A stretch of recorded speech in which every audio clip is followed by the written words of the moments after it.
Muito bem. Estou chegando aqui na sala de emergência. Tem uma moça aqui me esperando. Eu bem, qual é o seu nome? Que pena, a moça não responde. Traga o desfibrilador. Mas a moça não respira. Vamos fazer 2 respirações. Que pena, a moça também não tem pulso, está parada.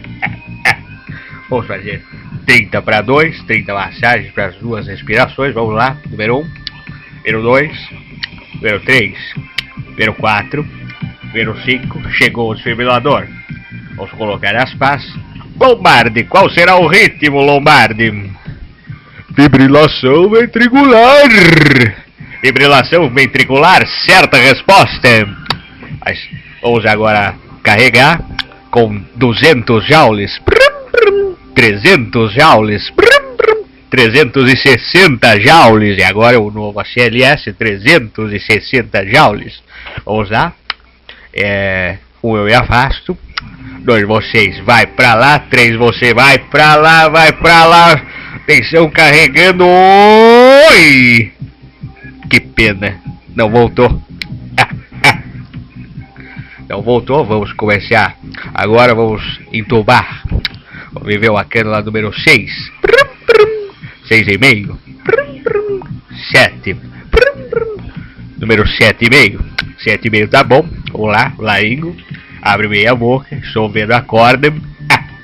Vamos lá entubar. Atenção. Oi! Ai, mas será que tá lá? Eu vi passando, hein? Eu vi passando. Vamos lá. Agora tira o fio guia. Rock insufla o cuff. Rock insufla o cuff. Mas será que tá lá? Vamos lá. Ambuza. Tem ruído no estômago. Auditório, tem ruído no estômago. Não. Certa resposta, não tem ruído no estômago. Mas auditório, tem ruído na base esquerda? Sim. Certa resposta, tem ruído na base esquerda.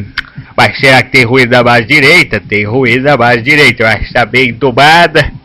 Ai, bem entubada. Agora vamos checar o ritmo. Auditório, qual será o ritmo, auditório? Ritmo de festa. Ritmo de festa.